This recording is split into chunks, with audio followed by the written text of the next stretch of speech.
Non, tu ne peux pas devenir bon partout, ça n'existe pas, tu vas juste épuiser dans la bataille. L'être humain est une espèce sociale, on est fait pour fonctionner ensemble, on est fait pour se compléter. L'homme et la femme sont complémentaires. Et même dans les fonctions cognitives, dans nos différentes forces et faiblesses, on est complémentaires les uns avec les autres. Par exemple, si tu t'associes dans un business, trouve quelqu'un qui t'est complémentaire, ça sera bien plus simple. De penser, de croire que je pouvais devenir quelqu'un d'autre et donc que je pouvais rester bien coupé de moi-même et que je pouvais fonctionner juste en me traitant comme un objet, en suivant des routines, des bonnes habitudes, en m'optimisant comme un objet. Et ça m'a permis de faire beaucoup de choses. Ça m'a permis d'élargir ma zone de confort, de sortir de ma zone de confort, d'entreprendre, de faire plein de trucs, mais au détriment de moi-même, en me coupant toujours plus de moi-même, jusqu'à arriver à un stade où en fait, tu es complètement épuisé, à la limite de la dépression, et tu sais plus qui tu es. Donc déjà, j'ai appris à faire confiance à mon intuition, parce que l'intelligence du mental, c'est bien, mais il ne faut pas croire que toutes les meilleures décisions viennent de là. Les meilleures décisions, elles viennent du cœur, de ce que tu ressens, et de ce que tu sens au niveau des tripes. C'est ça l'intuition, l'instinct. Il ne faut surtout pas négliger ça, il faut écouter ça. Quand tu as une intuition, quand tu as un instinct que la personne va te niquer, c'est probablement qu'elle va te niquer. Ou alors que tu es complètement paranoïaque, auquel cas il faut aller travailler ça. Cette notion de quand on veut, on peut, ou de si je travaille, alors j'aurai. Non, en fait, il y a une part de hasard et une part de chance. Et ça se trouve, tu vas travailler comme un chien, tu vas tout sacrifier et tu n'auras pas de résultat. Et au contraire, ça se trouve, tu vas pas bosser beaucoup et tu auras énormément de résultats. Du coup, salut à toi. Merci d'avoir accepté l'invitation. Ça fait plaisir de t'avoir. C'est-à-dire, mec, merci à toi pour l'invitation. Pas de souci. Est-ce que du coup, tu peux me parler un peu de toi, savoir ce que tu fais, euh, c'est quoi ton sujet de prédilection, comment t'en es arrivé là, etc. Moi, c'est Art Milan, mon prénom. J'ai 31 ans, bientôt 32. Sur les réseaux, mon pseudo, c'est Adoméos. Ad Homéos, ça veut dire vers l'équilibre. Et moi, j'ai commencé à créer du contenu il y a 6 ans, au tout début sur YouTube, et sous le pseudo Adoméos en 2022, donc ça fait bientôt 4 ans. Ça va faire 4 ans, ouais, parce que c'était début 2022. Et mon sujet de prédilection, c'est le stress. C'est ce dont je parle le stress chronique, l'anxiété. Mais en fait, c'est un peu mon fil conducteur. Et autour de ça, il y a plein de sujets qui viennent se greffer. L'hygiène de vie, la psychologie, la relation à soi-même, la relation aux autres, la relation à l'argent, à l'entrepreneuriat. C'est extrêmement vaste, mais disons que le fil conducteur de mon approche, c'est le stress. Et c'est amener les gens à comprendre ce que c'est le stress, comment ça marche et toutes ses implications. Et comment en faire son allié et ne pas en être l'esclave, quoi. Voilà. Super intéressant. Mais en fait, pour un peu l'histoire, moi je suis tombé sur tes contenus il y a un peu plus d'un an. Et ce qui m'a marqué, en fait, c'était plus ta manière de parler. Tu vois, je trouve que tu t'exprimes d'une manière super concise, que tu arrives à transmettre des choses hyper clairement.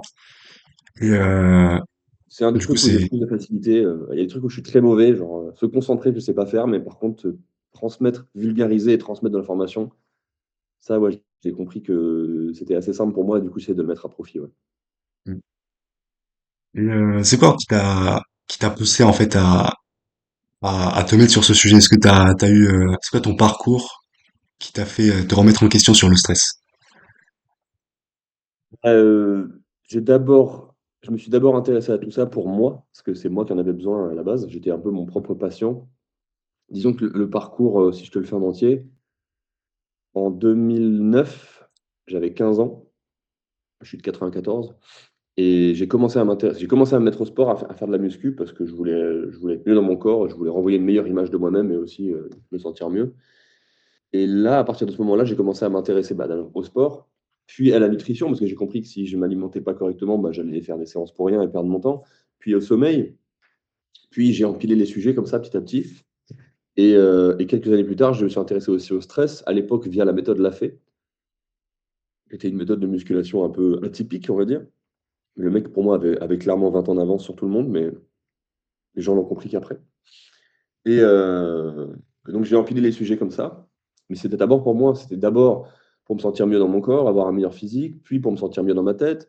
Puis j'ai compris que le stress, les problèmes d'ordre psychologique, les sujets de thérapie, etc., c'est des choses qui me limitaient énormément, qui faisaient que je me sentais pas bien et que j'avais plein de problèmes dans ma vie qu'il fallait que je règle.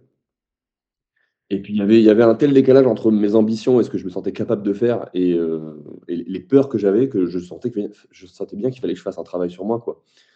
Travail que j'ai fait d'abord seul, jusqu'à ce que j'arrive au bout de ce que je pouvais faire seul et ensuite je me suis fait aider, je me suis fait accompagner. Parce qu'il y a des sujets sur lesquels tu peux pas aller travailler seul, qui sont trop profonds, trop douloureux et ton propre psychisme t'empêche d'y aller, quoi.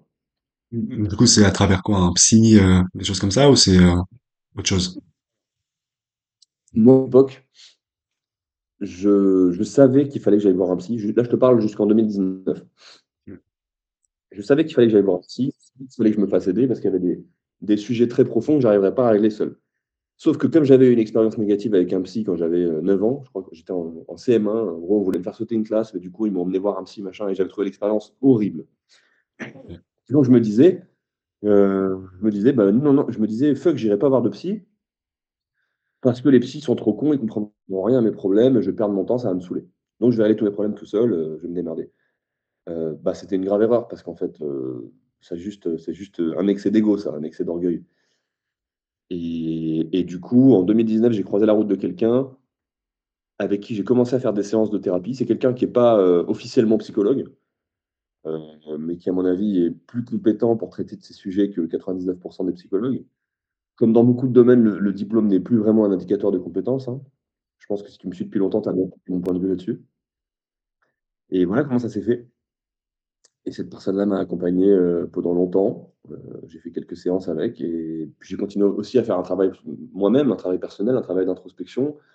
Et au fur et à mesure, bah, enrichir mon approche, enrichir ma propre compréhension de l'humain, donc de moi-même, et affiner un peu les choses et on va dire me concentrer sur. C'est du Pareto en fait, me concentrer sur ce qui amène le plus de résultats et arrêter de me prendre la tête dans des détails, tu vois. Carrément. Ouais. Et t'as été quelqu'un de très stressé, ou t'as eu des problèmes comme ça qui vraiment... Ah, moi, j'étais extrêmement anxieux et stressé, j'avais des phases un peu limite paranoïaques, Ah ouais. surtout quand je fumais de la weed, évidemment. J'étais très renfermé sur moi-même. À la fois, j'étais un extraverti, j'adorais les gens, en même temps, j'avais des phases d'anxiété sociale énormes où j'avais pas envie de sortir, j'avais envie de voir personne. Je passais mon temps à jouer à des jeux vidéo ou à regarder des vidéos YouTube de complotistes de l'extrême pendant des heures, tu vois. Mm. Euh, donc, c'était extrêmement compliqué. J'étais terrorisé à l'idée d'être critiqué, d'être jugé, d'être rejeté.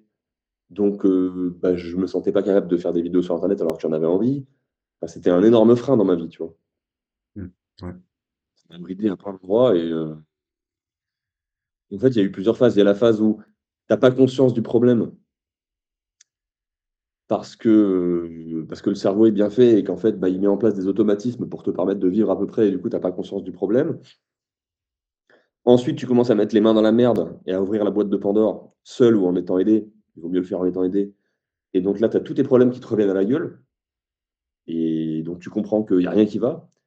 En fait, tu pars de là, tu commences le travail, tu sombres, puis après l'idée c'est de remonter petit à petit et c'est pour ça que se faire accompagner, se faire aider, c'est bien parce que ça permet de raccourcir cette phase où tu remontes et ensuite, bah, tu vas mieux qu'au début, quoi. Donc Carrément. et Et du et coup, en général, on n'a pas au début, on n'a pas conscience qu'on va pas bien. ouais. Parce que vraiment le psychisme humain est très bien fait et quand il y a eu des événements traumatisants, bah, on crée des automatismes, on crée des blocages, le cerveau crée des mécanismes qui font qu'on arrive à fonctionner à peu près en étant complètement coupé de soi. C'est vraiment ça la notion. On se coupe de soi-même, du coup, on ne ressent pas la souffrance, on se coupe de ses émotions, de ses sensations, et comme ça, on peut fonctionner à peu près. Et ça peut durer toute la vie comme ça, hein. Plein de gens fonctionnent toute leur vie en n'ayant jamais fait le travail sur eux. Ce qui est une terrible erreur d'ailleurs, parce que pour moi, c'est un peu le but d'une vie de savoir où est-ce qu'on est finalement, comment on pense, comment on réagit. Oui, oui, oui, oui. Et souvent, on ne veut pas le faire parce que c'est trop douloureux, ça fait trop peur, ça demande trop de courage. Mm. Oui, au début, c'est difficile. Oui, on n'a pas envie d'aller voir en soi, d'aller voir ce qu'il y a de pire en soi, mais à l'arrivée, c'est salvateur. Carrément.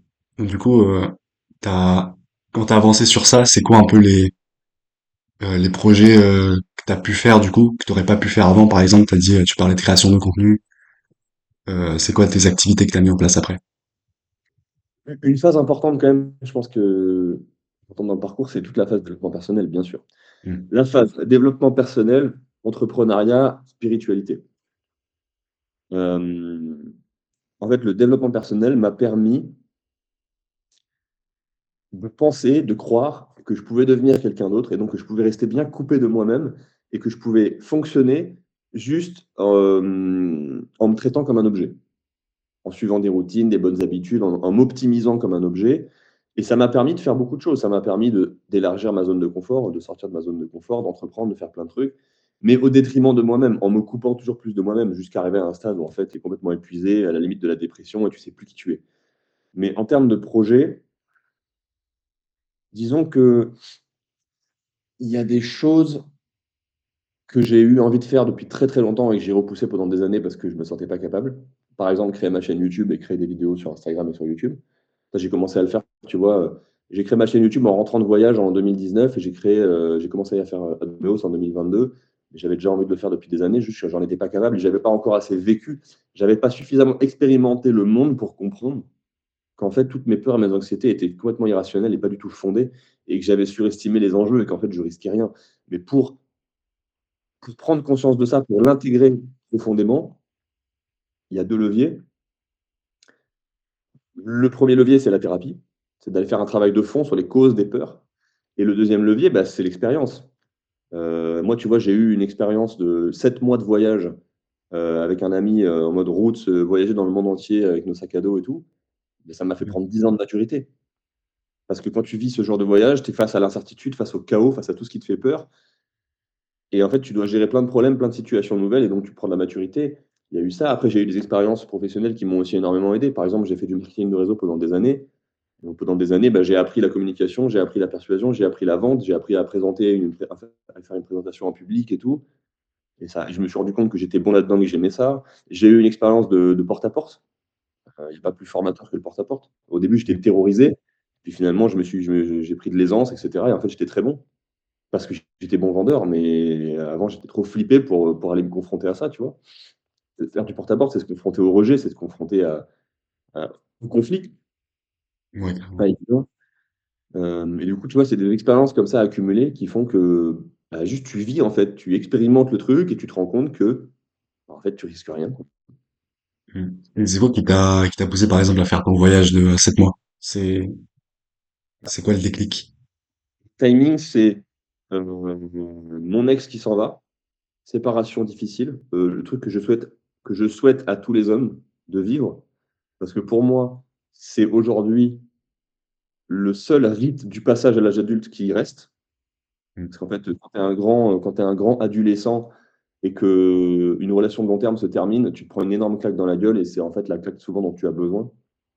Donc il y a eu ça et dans le même temps, un de mes meilleurs amis qui me dit: «Ah moi l'an prochain, je voudrais faire un tour du monde». Bah, écoute, let's go. Donc on a préparé ça pendant des mois et on est parti en plein mois de décembre 2018, en stop depuis Paris direction Istanbul. On a fait 5 jours de stop, Ouais. neige. On a fait un mois en Turquie, un mois en Iran, 2 mois en Inde, un mois au Népal, on a fait le trek de l'Everest. Après, on est parti au Vietnam, on a acheté des motos, on a fait tout le Vietnam en week-end. J'avais passé le permis moto avant le voyage exprès. Génial. Et enfin, la vraie vie, quoi. La vraie vie, l'aventure, vivre des expériences, voyager et se mettre dans des situations d'inconfort euh, et vivre des trucs, quoi. Mmh. Et j'en avais envie, c'est juste qu'avant de le faire, je me sentais pas de le faire tout seul. J'avais trop peur. J'avais trop peur de l'inconnu, j'avais trop peur de l'incertitude. Aujourd'hui, évidemment, j'adorerais refaire ça tout seul. Mais avant, je me sentais pas capable. Mon pote, lui, en était capable. Il était plus avancé que moi là-dessus et peut-être moins sur d'autres trucs, donc on se complétait bien, on est partis ensemble et on s'est tiré vers le haut mutuellement, quoi.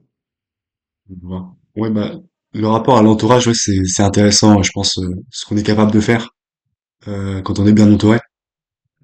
Est-ce que toi, par exemple, par rapport à ça, euh, dans une vie de couple, par exemple, ou bien dans ses relations amicales, professionnelles, etc., comment tu vois ça? Comment tu vois les relations sociales? Question. Déjà, ça va me permettre de reparler de dev perso.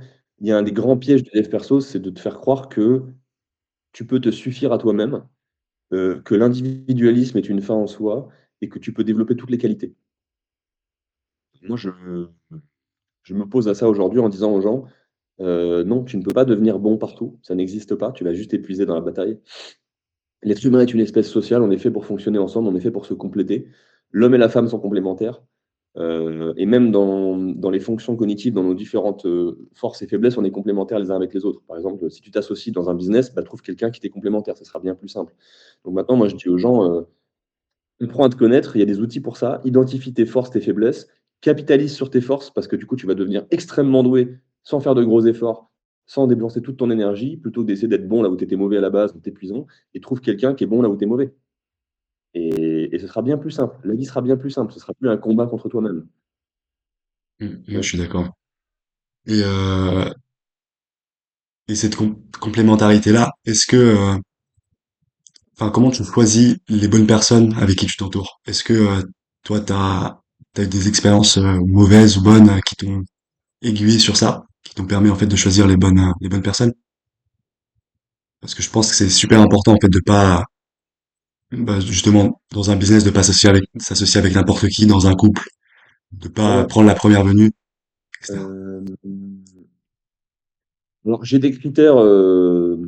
J'ai plein de critères. J'ai tendance à être. Moi, ma pente, c'est d'être extrêmement exigeant avec moi-même et donc évidemment avec les autres. J'ai appris à travailler là-dessus, mais je demeure quand même assez exigeant. Donc déjà, j'ai appris à faire confiance à mon intuition parce que l'intelligence du mental, c'est bien, mais il faut pas croire que toutes les meilleures décisions viennent de là. Les meilleures décisions, elles viennent du cœur, de ce que tu ressens et de ce que tu sens au niveau des tripes. C'est ça l'intuition, l'instinct. Il faut surtout pas négliger ça, il faut écouter ça. Quand tu as une intuition, quand tu as un instinct que la personne va te niquer, c'est probablement qu'elle va te niquer. Ou alors que tu es complètement paranoïaque, auquel cas il faut aller travailler ça en thérapie. Donc, trust ton intuition. Et ensuite, moi, je peux plus travailler avec des gens bêtes. Je refuse de travailler avec des gens bêtes. Je, je ne crois pas en l'égalité. Donc, en fait, je crois, je crois qu'il y a des gens, plus ou moins intelligents, plus ou moins bêtes. Après, il y a des gens intelligents très toxiques, très néfastes. Et il y a des gens bêtes qui sont très agréables, très bienveillants et qui sont des amours. Seulement, si j'ai envie de m'associer avec quelqu'un qui a des compétences techniques élevées, bah, ça ne peut pas être quelqu'un de bête, parce que ça va être trop compliqué pour lui. Si j'ai envie de m'associer sur un truc très simple, qui ne demande pas beaucoup d'abstraction et de capacité de raisonnement, ben, je peux m'associer avec quelqu'un de bête, je m'en fous. Et je parle de ça de manière totalement ouverte et débridée, j'en ai rien à foutre. Et s'il y a des gens qui se vexent pour ça, en vrai, c'est leur problème. Mais moi, mes critères, c'est l'intelligence et à quel point la personne est saine. Et une personne saine, pour moi, c'est quelqu'un qui est construit sur des fondations psychologiques solides, donc qui a eu une enfance saine avec des parents qui ont joué leur rôle respectif, ou alors qui a fait le travail, qui a fait un travail de thérapie pour aller travailler sur sa part d'ombre. Mm. Moi, Moi, ce que j'aime beaucoup, c'est les gens qui sont à l'aise, les gens qui sont à l'aise avec leur perversion, les gens qui sont à l'aise avec, qui sont honnêtes avec eux-mêmes, qui sont honnêtes avec qui ils sont, qui sont pas hypocrites et par exemple qui ont conscience qui ont conscience de leur part d'ombre et qui les assument qui vont au-delà. Je sais pas si c'est clair ce que je dis, mais Ouais, je vois. Ouais. prenons dans ma période, dans une période où j'étais pas encore tout à fait en paix avec moi-même, je dirais. Mon critère, c'était, ok, cette personne-là, surtout ce mec-là, est-ce que je me sentirais à l'aise à côté de lui dans une tranchée pendant la guerre? Ouais. Et C'est des vrai que c'est. fois, bah, la réponse est non. Et si la réponse est non, en fait, c'est est-ce que je peux lui faire confiance en toutes circonstances? Est-ce que le mec a suffisamment de couilles pour ne pas se défiler? Est-ce qu'il a suffisamment d'éthique et de colonne vertébrale pour être droit dans ses bottes et ne pas être facilement corruptible ou ne pas être lâche? Et est-ce qu'il est suffisamment malin aussi pour être rationnel et comprendre qu'on n'est pas dans un monde magique, en fait, que le réel, ça existe, tu vois?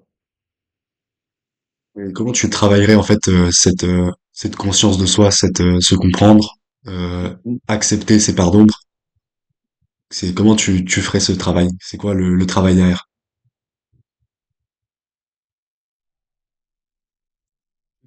Je vais te redire la même chose que tout à l'heure. Ce travail-là, pour moi, il y a deux grands pans. C'est un, vivre, expérimenter la vie, expérimenter le plus de choses possible, faire le plus de rencontres possible, vivre le plus d'expériences possible, le plus d'échecs possible, le plus d'émotions possible. Vraiment vivre des trucs.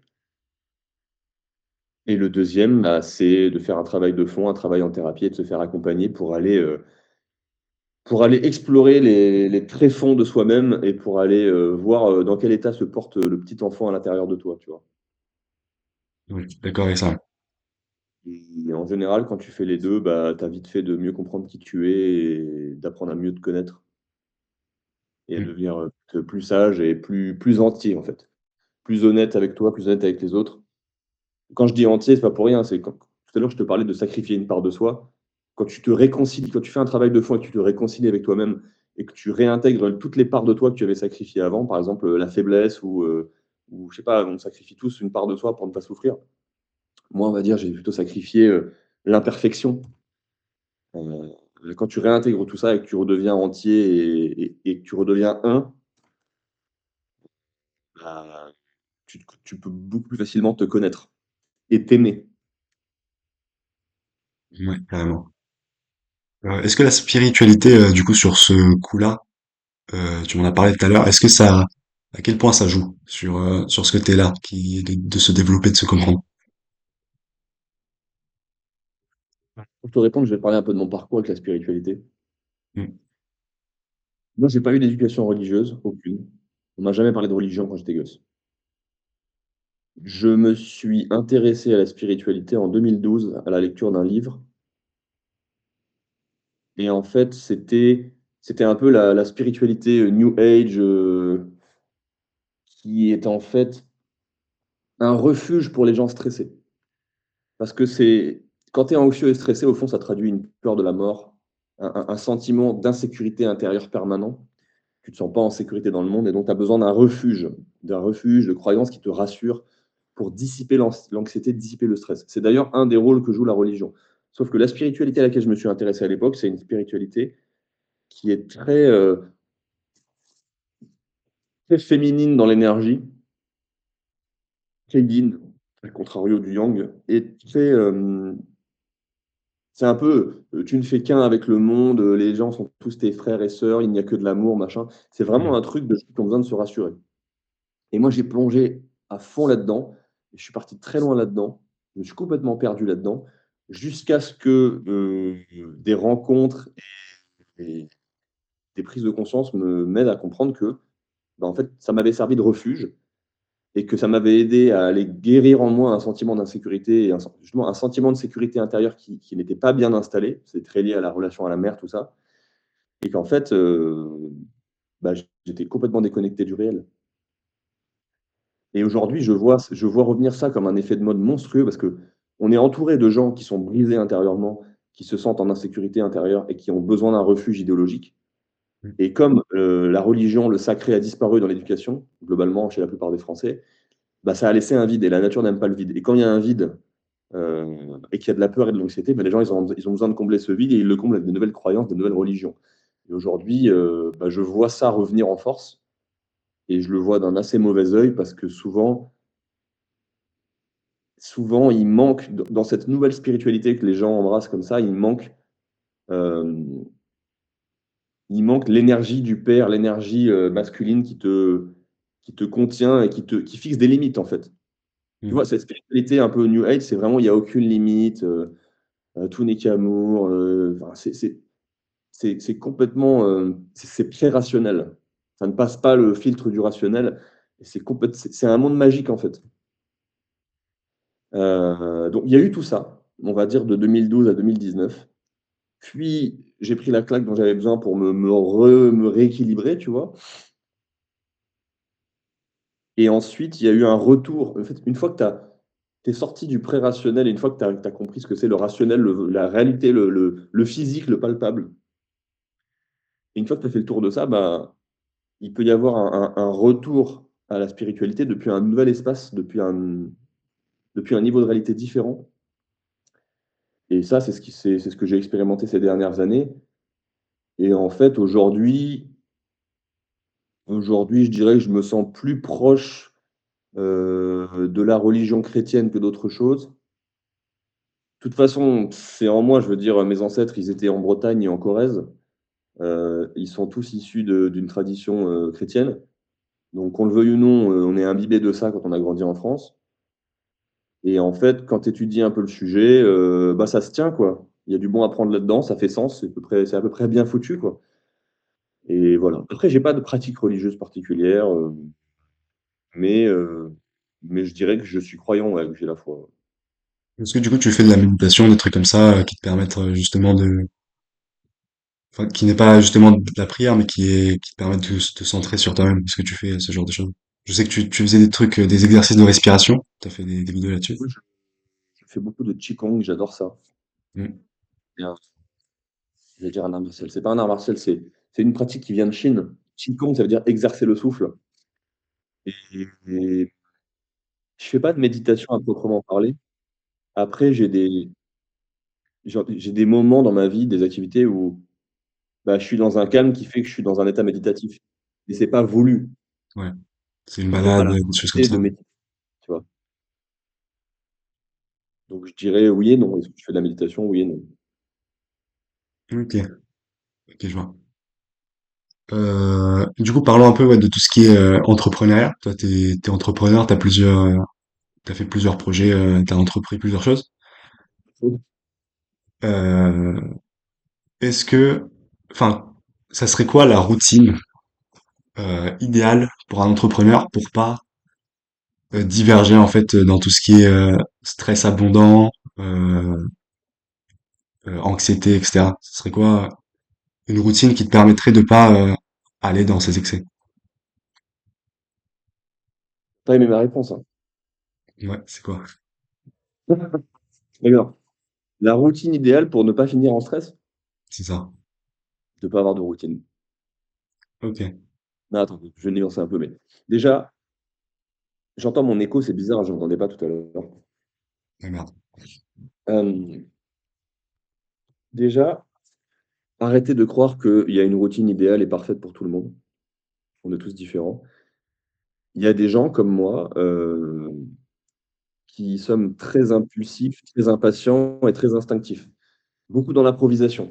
Moi, j'agis beaucoup en fonction de comment je me sens. Tu vois, sur le MBTI, moi, je suis un ENFP. Donc, j'ai de l'intuition extravertie, je pars dans tous les sens. Et ensuite, j'ai du feeling introverti, donc je fais les choses en fonction de comment je me sens.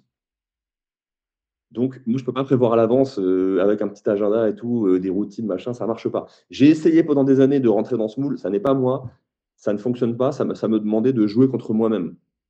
C'est comme si je nageais à contre-courant, tu vois. A contrario, il y a des gens qui sont des gens très structurés, très mentaux et qui n'ont pas besoin de se forcer pour fonctionner avec des routines et du cadre. C'est fait pour eux.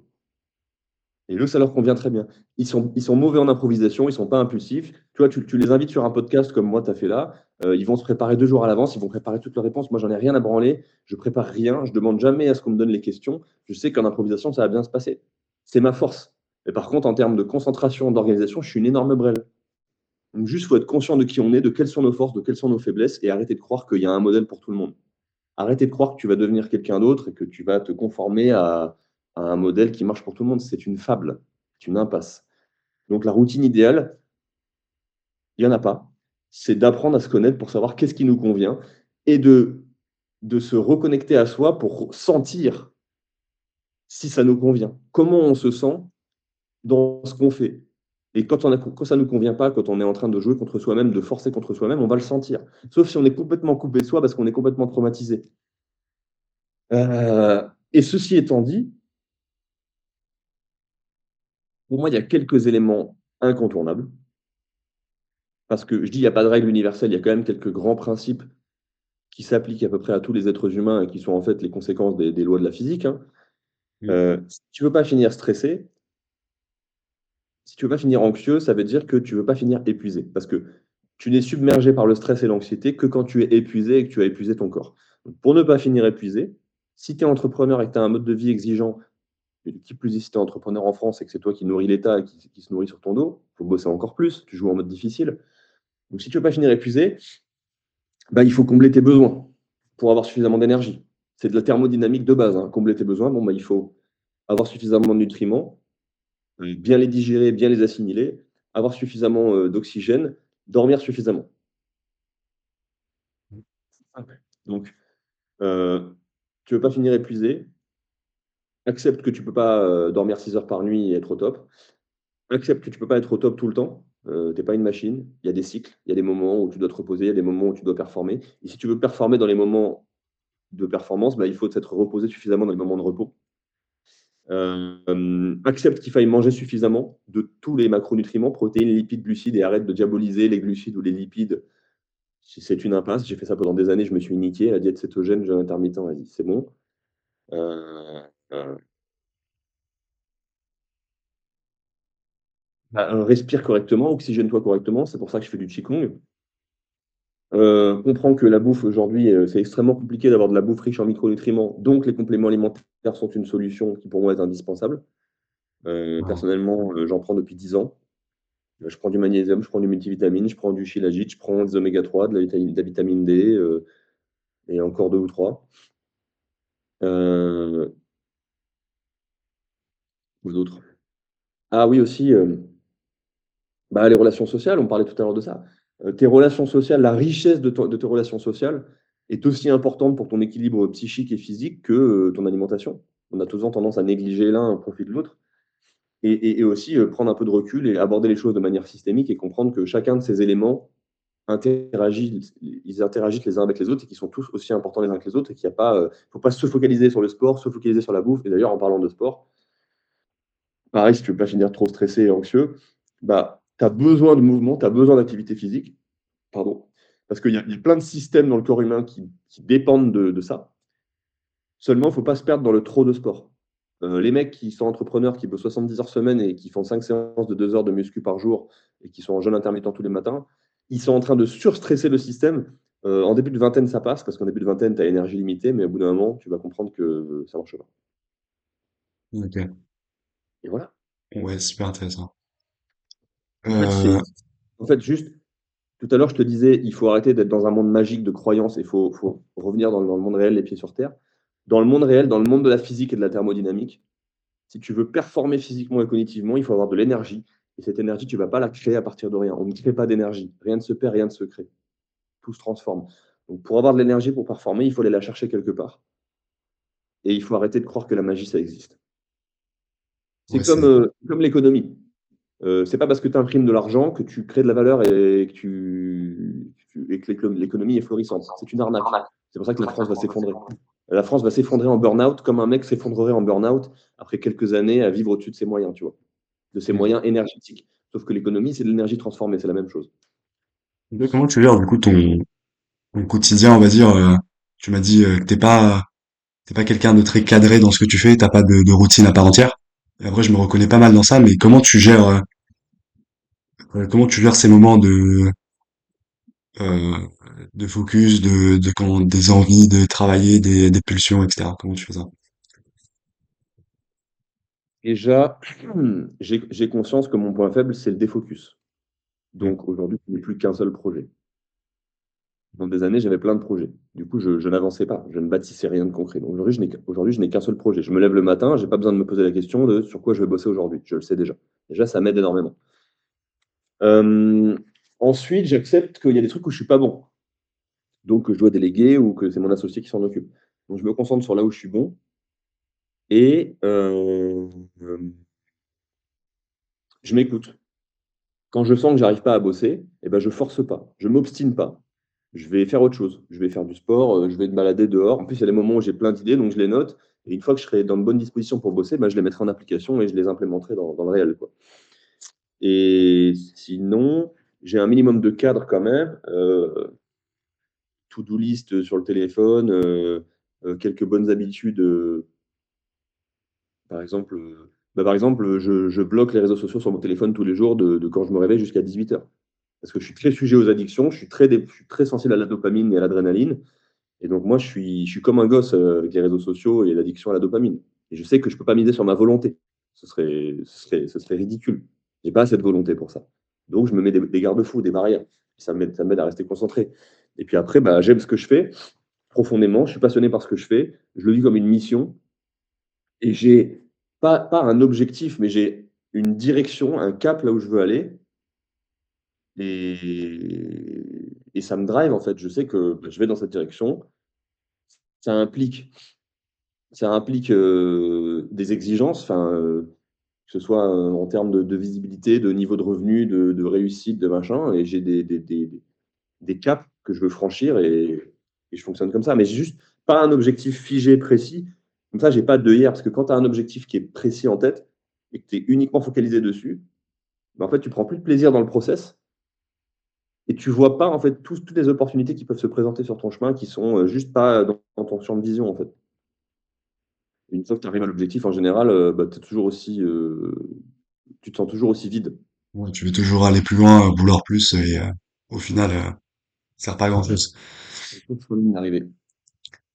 Et, du coup, c'est quoi ta vision sur ce que tu fais dans les 5, 10 prochaines années à venir? C'est quoi un peu, tu te vois où? Moi, comme tu sais, je développe uniquement à Doméos. Donc là, on est deux associés. Aujourd'hui, ce qu'on fait, c'est de l'accompagnement sur plusieurs mois avec des gens qui ont envie de travailler sur des problématiques de fond. Disons que on travaille avec eux sur les fondations psychologiques, l'hygiène de vie et le fait de bâtir des choses sur des fondations solides, bâtir un réseau, bâtir un business, bâtir ses investissements, son patrimoine, comprendre l'économie, machin. Évidemment, je ne fais pas de conseil d'investissement et je ne suis pas médecin, hein, je disclaim. Donc ça, c'est ce qu'on fait avec nos clients.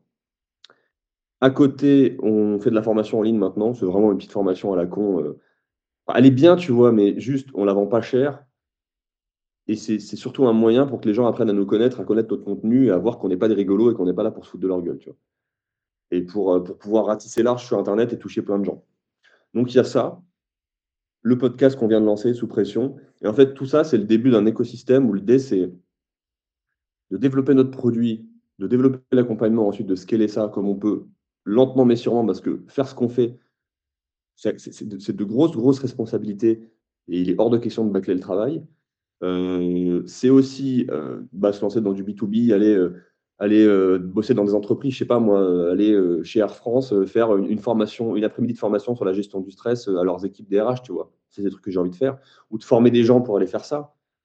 Donc en gros, il y a des axes de développement dans le B2C, dans le B2B, dans le B2B2C, dans tous les axes en fait, mais toujours en étant focus sur Adomeos, les mêmes sujets, et juste grossir tranquillement en consolidant les fondations et surtout éviter l'excès de croissance, éviter la crise de croissance, parce qu'en fait, quand tu fais une crise de croissance, bah derrière, c'est comme en bourse, quand il y a une action qui monte trop vite, ça retrace, ça corrige. Et moi, j'aimerais éviter ça. Euh, et ensuite, quand je dis que je le vis comme une mission, c'est que ce que je fais, il y a différents niveaux de lecture. Le premier niveau, c'est ah génial, il va m'aider à perdre du poids et à être capable de parler aux meufs dans la rue, tu vois. Ok, très bien, mais moi, c'est pas ça qui m'intéresse. Moi, ce qui m'intéresse, c'est la dimension métapolitique de mon discours. Euh, L'influence, l'impact que je veux avoir sur les gens, c'est pas juste qu'ils soient en meilleure santé. C'est qu'ils soient en meilleure santé, physique et mentale, qu'ils soient mieux dans leur tête, qu'ils soient plus souverains individuellement, qu'ils aient plus de capacité d'esprit critique, qu'ils soient plus capables de se défendre face aux agressions extérieures de l'État, par exemple, euh, qu'ils soient des adultes plus responsables. Euh, et qui comprennent un peu les grands enjeux civilisationnels d'aujourd'hui. Et c'est pour ça que mon sujet de prédilection, c'est le stress, parce que quand j'apprends à quelqu'un à mieux gérer le stress, à mieux comprendre ce que c'est le stress, ben, ça va impacter tous ces aspects de sa vie. Il va être plus indépendant dans sa pensée, euh, plus souverain dans sa pensée, plus capable de faire preuve de réflexion, d'esprit critique, de discernement. Ça va améliorer son rapport à lui-même, son rapport aux autres, son rapport à la politique, son rapport à l'argent, son rapport à l'entrepreneuriat, son rapport à tout. Et moi, j'ai fait ce travail sur moi, j'ai compris tout ça, ça m'a permis de m'élever et maintenant j'ai envie de transmettre ça. Et de gagner de l'argent au passage. Parce que l'équation, elle est très simple. Quand tu fais une grosse différence dans la vie de beaucoup de gens, bah, ça fait beaucoup d'argent, quoi. Bon, d'accord. Et, ça, tu veux le garder en France ou tu veux aussi t'expandre un peu plus à l'international? Je ne pense pas qu'un jour je ferai du contenu anglophone, Hmm. donc ça restera francophone. À moins que je trouve. Bon, peut-être je vais translate avec une bonne IA, mais pour l'instant, non, pour l'instant, j'ai pas forcément d'ambition internationale. Par contre, là où j'ai de l'ambition, c'est d'aller atteindre et travailler avec des gens de plus en plus influents et des gens qui ont de plus en plus Quand je dis d'influence, c'est des gens qui ont de plus en plus d'argent, d'influence, d'impact et d'aura. Parce qu'en fait, moi, j'ai envie de toucher le grand public en infusant des idées dans le monde. Mm. Et aider ces gens-là, bah, c'est faire du ruissellement, en fait, c'est impacter énormément de gens. C'est pour ça que je suis très content d'avoir lancé ce podcast-là. Et c'est pour ça qu'on va essayer d'inviter des gros invités. Bien. Voilà. Et par exemple, c'est quoi ta vision sur la France en fait, ou sur l'Europe en général? Ça pourrait être assez intéressant sur les futures années. Vision. Tu connais un peu l'investissement en bourse ou pas? Ouais, ouais. Ok. Quand tu as une action avec un super potentiel, hein, des super fondamentaux, mais que l'action elle est en tendance baissière. Ok. Par exemple, l'action Pernod Ricard. Bon, bah, la règle en bourse, c'est que on n'achète pas un couteau qui tombe. Quand il y a une action avec de gros fondamentaux et qu'on veut investir dedans dans un portefeuille bon père de famille et qu'on veut la détenir pendant 30 ans, bah, oui, idéalement, on attend que le prix baisse pour l'acheter. Sauf qu'on n'achète pas en pleine tendance baissière. On attend ce qu'on appelle un excès baissier, une capitulation de marché. Et quand il y a eu une capitulation de marché et que le prix devient irrationnellement bas, ensuite, idéalement, pour réduire son risque, on attend une figure de retournement, un W avec des creux de plus en plus hauts, et une cassure. Et on rentre après avoir vu la figure de retournement, pour minimiser ses chances de voir le prix continuer à baisser. Moi, la France, pour moi, elle est en tendance baissière. Et elle est pas loin de la capitulation et de l'excès baissier. Le problème, c'est que les horizons de temps ne sont pas les mêmes et les conséquences non plus. Quand il y a un excès baissier et une capitulation sur un pays développé comme la France, euh, c'est du chaos, de mon point de vue. Du coup, tu vois une crise, quelque chose qui va changer les choses, Moi, qui va retourner la situation? je pense que il ne peut pas y avoir de mieux sans être passé par du pire, actuellement.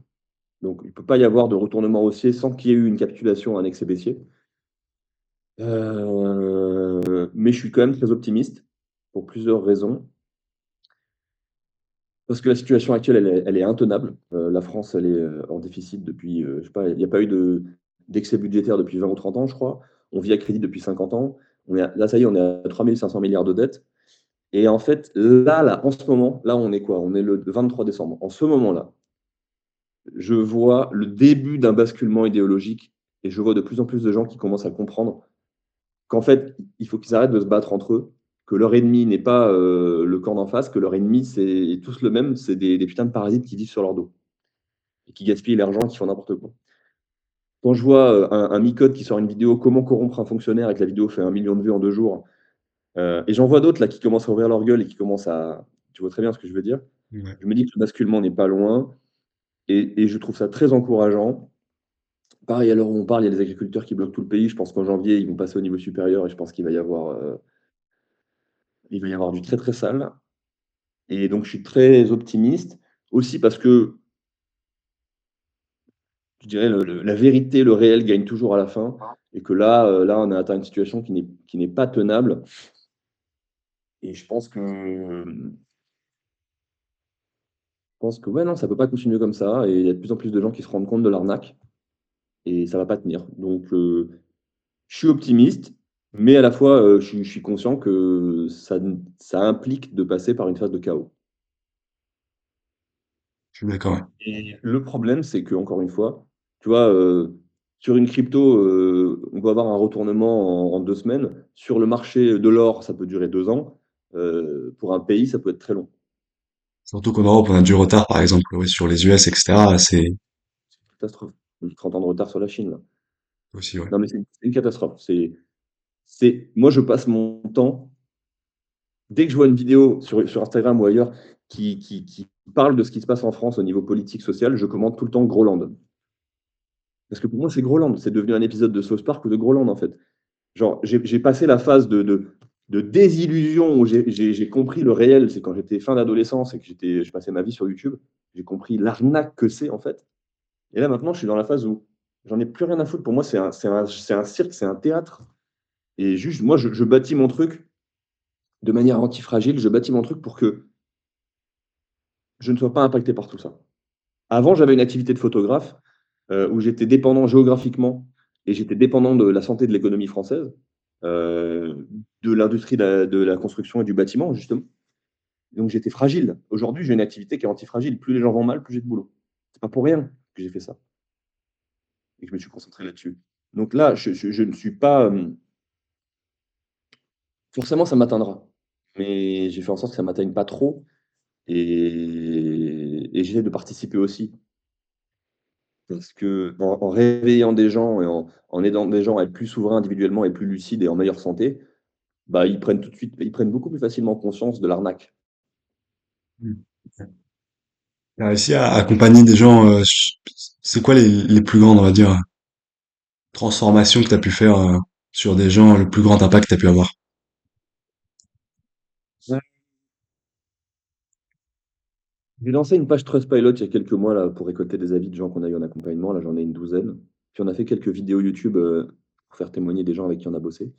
Mm. Les plus gros changements, c'est des gens qui en fait ont pris conscience qu'ils avaient passé toute leur vie en mode survie, en étant en guerre contre eux-mêmes, et qui d'un coup, enfin d'un coup, ça prend quelques mois quand même, qui finissent par réussir à lâcher un truc et arrêter de se maltraiter, arrêter d'être leur propre bourreau, et en fait sortir de l'épuisement et découvrir ce que c'est juste de vivre en fait.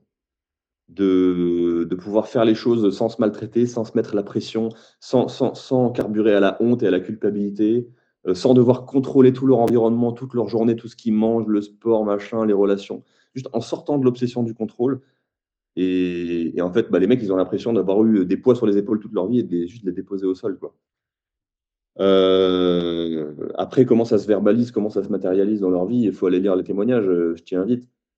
Mais c'est très varié, ça dépend des gens. Toi, il y a des gens qui d'un coup prennent conscience que bah, qui arrivent à installer une vraie estime d'eux-mêmes et du coup, ils prennent conscience, par exemple, que dans leur boulot, c'est un environnement très toxique et du coup, ils démissionnent, ils se barrent et ils se lancent en entrepreneuriat dans des projets perso. D'autres qui déménagent et qui changent de pays. D'autres qui qu'est-ce qu'on a eu? Bref, il y en a tellement, mais il faut aller les lire. Mais en vrai, je suis assez fier parce que ça a un peu dépassé mes attentes. Et le duo qu'on forme avec Timothée est quand même très complémentaire et très synergique. Disons que moi, mon but, c'est surtout de faire en sorte que les gens aient plus d'énergie et plus de vitalité pour que le travail de fond se passe mieux. Parce qu'un travail de fond, un travail sur tes traumas, etc., c'est très énergivore. On va remettre en question des conditionnements sur lesquels tu t'es bâti depuis toujours et du coup, ça fatigue. C'est difficile. Et en général, les gens, quand ils sont fatigués et épuisés, bah, ils ont une réaction de rejet face à ça. C'est un peu comme quand tu sors quelqu'un de la caverne de Platon et tu le mets en plein soleil. Et donc moi, là où j'entre en jeu, c'est en donnant aux gens, en faisant ce qu'il faut pour qu'ils aient plus d'énergie et de vitalité, bah, ce travail se passe mieux et en fait, on a plus de résultats, quoi. Et puis après, bah, tout ce qui consiste à bâtir, mais bâtir, comme je t'ai dit tout à l'heure, sur des fondations solides. Parce que les gens, ils ont commencé à bâtir sur des fondations fragiles et du coup, bah, tout peut s'effondrer à la moindre tempête quand il y a un peu de chaos dans leur vie, quoi. C'est quoi un peu les piliers c'est quoi les choses qu'il faut déconstruire en général chez un entrepreneur ou avec les gens avec qui vous travaillez?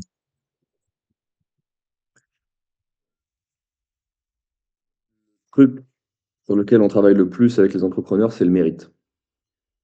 C'est bien d'avoir le sens du mérite, la valeur travail et tout, mais le problème, c'est que ça devient vite un boulet au pied et les gens s'enferment dans cette obsession du mérite où ils se disent: «Je ne peux pas avoir beaucoup si je n'ai pas travaillé beaucoup». Et du coup, ils en arrivent même à culpabiliser parfois quand ils ont beaucoup de résultats et qu'ils se sont pas tués à la tâche. Mais c'est complètement absurde, tu vois? De s'en vouloir pour ça et on a plein de gens qui sont enfermés là-dedans, c'est lié à l'éducation, hein. Il y a ça, après il y a l'estime de soi. L'estime de soi, c'est on essaie de remettre de la clarté sur cette notion et d'expliquer aux gens que quand tu as une vraie estime de toi-même, un vrai amour de toi-même, tu refuses de te sacrifier.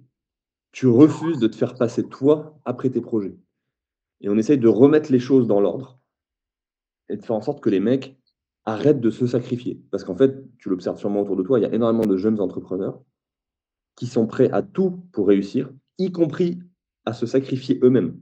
Parce qu'au fond, ils n'ont pas d'estime d'eux-mêmes. Et quand tu n'as pas d'estime de toi-même et qu'on te dit: «Tu peux obtenir tel résultat en te sacrifiant», tu te dis: «OK, ça vaut le coup. Vu que le sacrifice, il est pas cher, puisqu'au fond, j'ai pas d'estime de moi». Et ça, les mecs en ont pas connaissance, en ont pas conscience. Et l'idée, c'est de les aider à prendre conscience de ça. Après, qu'est-ce qu'il y a d'autre? Un autre truc, c'est cette notion de quand on veut, on peut, ou de si je travaille, alors j'aurai. Non, en fait, il y a une part de hasard et une part de chance. Et ça se trouve, tu vas travailler comme un chien, tu vas tout sacrifier et tu auras pas de résultat. Et au contraire, ça se trouve, tu vas pas bosser beaucoup et tu auras énormément de résultats. C'est possible, tu vois?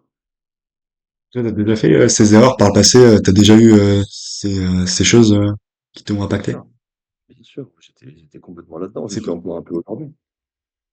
c'est quoi le pire, on va dire la pire déconstruction la plus difficile que t'as dû faire?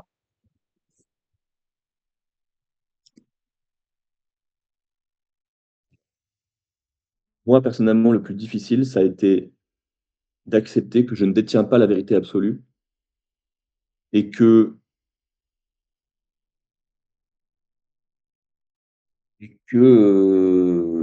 quand j'ai cette sensation, et c'est lié à ma structure de personnalité et à mon type, quand j'ai cette sensation que je sais mieux que tout le monde ce qui est bon pour eux et que j'ai l'impression de détenir la vérité absolue, en fait, c'est juste ma propre croyance dogmatique et mon mécanisme égotique, mais en fait, c'est pas la réalité. Et juste à une époque où avant c'était un peu mon plafond de verre indépassable, ce dogme, aujourd'hui je l'ai dépassé et c'est devenu mon socle.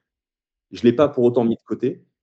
Je m'assois sur ce dogme, sur cette croyance absolue, enfin, le fait que j'ai l'impression que je parle depuis un absolu, pour ensuite aller chercher de la nuance. Mais ça a été un gros travail de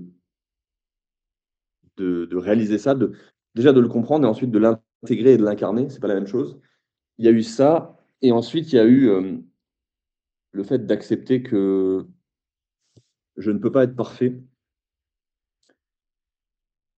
et d'intégrer que le monde est parfaitement imparfait et qu'en fait, la vie, par essence, c'est fait d'incertitudes et d'imperfections, mais qu'à l'arrivée, ça fonctionne très bien et ça s'autorégule parfaitement.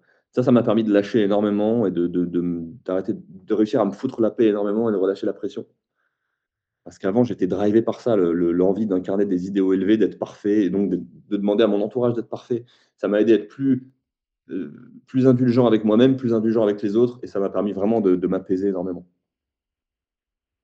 Enfin, En fonction de en fonction de ce qu'on détecte chez les gens, des profils à qui on a affaire, on sait quels sont leurs angles morts et leurs points faibles et sur quoi est-ce qu'il faut les faire travailler pour les aider justement à s'intégrer et à lâcher l'ego. Tu vois, il y en a certains, ça va être, vouloir être parfait. Il y en a d'autres, ça va être vouloir être fort à tout prix. Il y en a d'autres, ça va être, vouloir être unique, vouloir être différent. Il y en a, ça va être vouloir atteindre leurs objectifs à tout prix. D'autres, ça va être, vouloir jouir et avoir que du plaisir dans leur vie. D'autres, ça va être, vouloir s'éloigner de la peur et se sentir en sécurité. Et cetera, et cetera. Ça dépend des profils et nous, on perçoit ça parce qu'on a été formés pour ça et on travaille différemment en fonction des gens pour les aider à travailler sur leur pente et sur leurs angles morts. et souvent, ça vient de l'enfance, tout ça. C'est des choses avec lesquelles on a grandi. Il y a une majorité je disais majoritairement, ça vient de l'enfance et de l'éducation.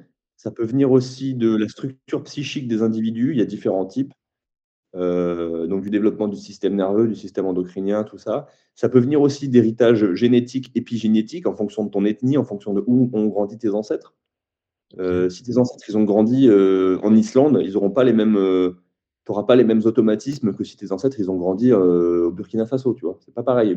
Les exigences de l'environnement ne sont pas les mêmes et elles ont pas façonné les populations de la même façon. Moi, ma grille de lecture, elle se nourrit de tout ça. Tu vois? Quand je veux savoir à qui j'ai affaire, bah, je vais analyser, son profil psychologique, quelle est sa structure de motivation, de prise de décision, son apparence physique me donne des informations, heu sa capacité de raisonnement, ses capacités intellectuelles me donnent des informations. Quelle éducation il a reçue, dans quel contexte il a grandi, dans quelle région, qu'est-ce que faisaient ses parents dans la vie, est-ce qu'il a eu des frères et sœurs, d'où viennent ses ancêtres. Enfin, je prends tout ça, je fais ma tambouille et ensuite j'oriente un peu les choses en fonction de ça, quoi. Ouais, c'est plus t'as de points de repère, plus tu peux avoir un diagnostic, entre guillemets, clair. Plus tu as, plus t'as d'informations, plus tu peux avoir une carte qui est riche et qui Mm. se rapproche du territoire. Mais ta carte n'est jamais le territoire. Ta vision du réel n'est jamais le réel dans toute sa complexité. Tu vois? Et il ne faut pas tomber dans ce piège. Il y a des gens qui veulent absolument que ce qu'ils perçoivent du réel soit exactement le réel. Non. Il y a des choses que tu ignores et il y a des choses que tu ignoreras toujours. Il y a des gens, par exemple, c'est ça qu'ils ont du mal à intégrer et c'est ça qui les met en stress. Mm. D'ailleurs, je vais te poser une question un peu philosophique, mais c'est quoi le réel? C'est quoi la vérité?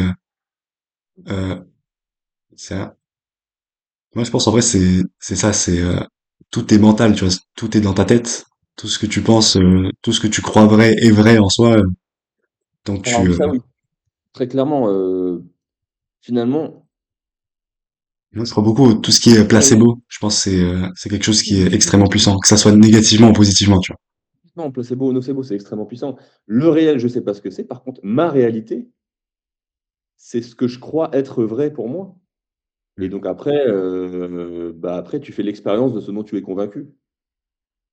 Puisque tout le monde dit: «Je ne crois que ce que je vois». Mais non, tu ne peux voir que ce en quoi tu crois déjà. Si tu ne crois pas en quelque chose, si tu penses que ça n'existe pas, tu ne le verras pas. Par exemple, si tu es complètement névrosé et que tu es persuadé que le gouvernement agit dans ton intérêt, bah, tu refuses de voir toutes les fois où, C'est pas le tes cas. tes dirigeants te maltraitent et te traitent comme une merde. Parce que c'est trop douloureux de le voir et de l'accepter. Ça va trop te perturber dans ton psychisme et dans ton petit sentiment de sécurité intérieure. Je suis d'accord. Donc oui, le réel, le réel, il est ce que tu perçois. Ce que tu vois, ce que tu ressens, ce que tu comprends de lui, ce que tu ressens de lui et ce que tu sens au niveau des tripes. Est-ce que par exemple, tu vois, dans l'accompagnement que tu fais, est-ce qu'il y a des fois où là, par exemple, la vision que tu essayes d'inculquer à quelqu'un, enfin pas vraiment, c'est pas quelque chose de rigide, je le sais bien, mais est-ce que des fois ça matche pas, ça marche pas, ça rentre pas dans, les gens ils veulent pas assimiler en fait ces informations et ça leur convient pas. Oui, c'est pour ça que moi, par exemple, quand moi je fais mes appels de vente moi-même. J'ai fait de la vente, j'ai fait du marketing. Je sais comment on close les gens et je sais toutes les techniques, les leviers psychologiques pour vendre. La plupart de ces leviers, je ne les utilise pas parce que avec qui je travaille, j'ai besoin qu'ils aient 100% envie de faire ce travail. Parce que s'ils sont pas 100% alignés, qu'ils n'ont pas vraiment envie de faire ce travail, ils ne pourront pas le faire. Et donc ça va mal se passer, ça va se retourner contre nous. Ils vont pas être satisfaits et donc ils vont partir et donc soit on doit les rembourser, soit, on s'arrête ou alors ils sont pas volontaires parce que on est sur un travail qui est pas sexy, qui est pas forcément agréable et les gens, ils achètent quand tu leur dis ce qu'ils veulent entendre, globalement. Pas quand tu leur dis ce dont ils ont besoin. Donc moi, c'est pour ça que je suis extrêmement sélectif. C'est pour ça que je mets tous les filtres possibles dans mes contenus et dans mes appels pour, disons que je peux pas travailler avec des gens qui sont pas suffisamment adultes. Ouais. Il y a une notion de responsabilité individuelle. S'il y a pas suffisamment de responsabilité individuelle, je peux pas travailler avec les gens.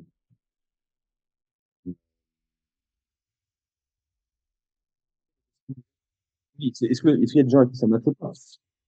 On a eu, en vrai, sur 25 personnes, on a eu un cas où on n'aurait pas dû commencer, c'était une erreur, et on a arrêté au bout d'un mois parce que la personne n'était pas suffisamment adulte.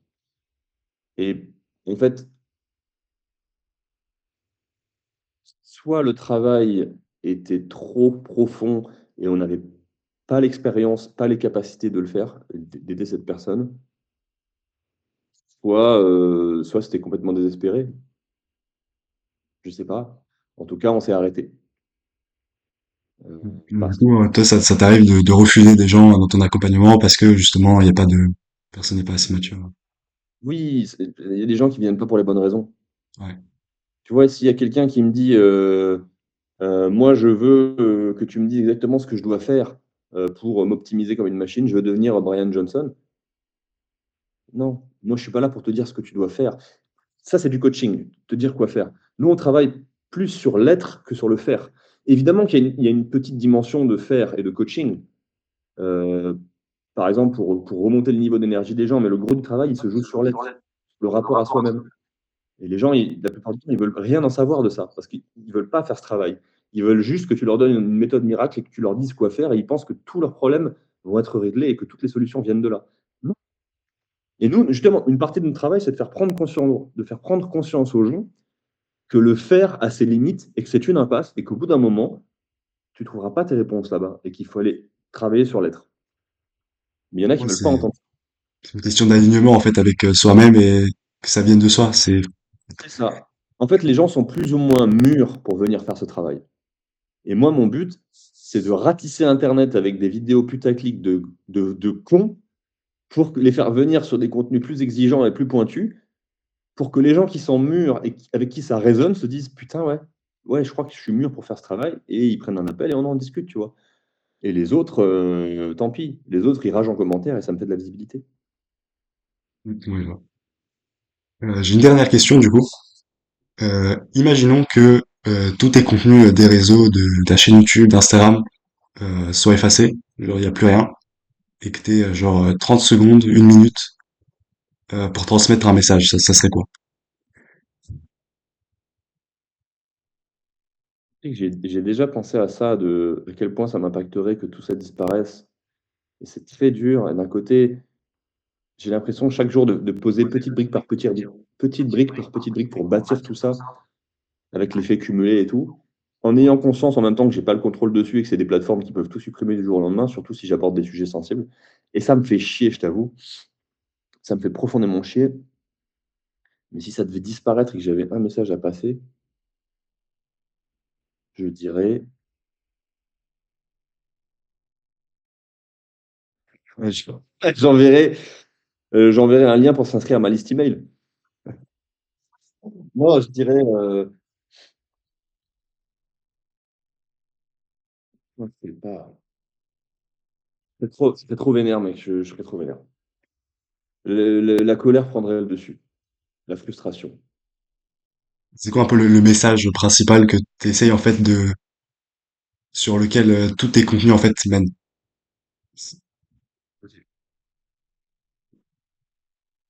Le message principal, c'est apprenez à vous aimer, à vous réconcilier avec vous-même et tout le reste suivra. Ok. Et aussi, non, juste ça, c'est bien ça.